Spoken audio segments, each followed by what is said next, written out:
Nos está reunido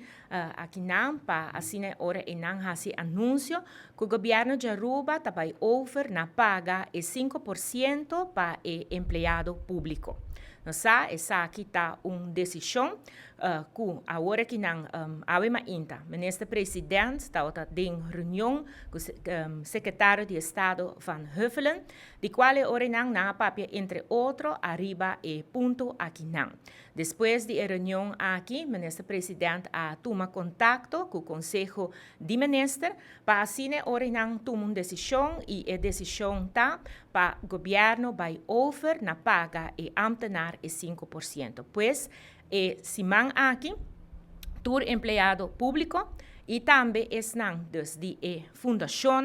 está back e 5%, pois para empregado público é também assim que não lo haya 100% back, de lo qual que está no salário. Para a fundação, está bom para indicar que ora que não está haya, dus não também lo haya e 5%, pero está queda na a fundação com não tá hasi e pago aqui back. Dus de que forma, dus cada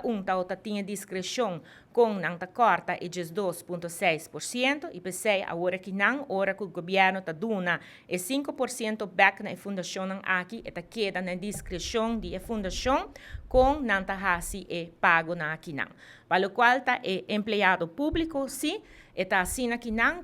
lo cobra 100% de não salários desde a luna aqui não. Permita-me rato para me por passar de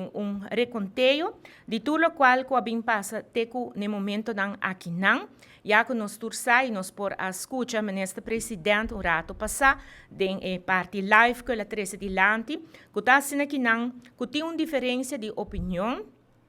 entre Holanda e Aruba, arriba e ponto aqui não. E para isso aqui, está assim aqui não, que o governo de Aruba está de opinião que nós está cumpre, com o qual está a exigência não que o acordo poni para o Conselho de Ministros de Reino e 3 condições, para assim ora não Aruba por buyback, na por paga e 5% e buy over na paga 100% de salário de empregado público. O pago de 5% está pressuposto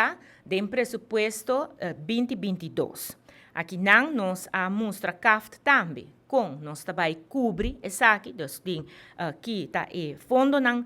que nós lo destinamos para ser pago aqui não, e de opinião do governo essa aqui está cobrir.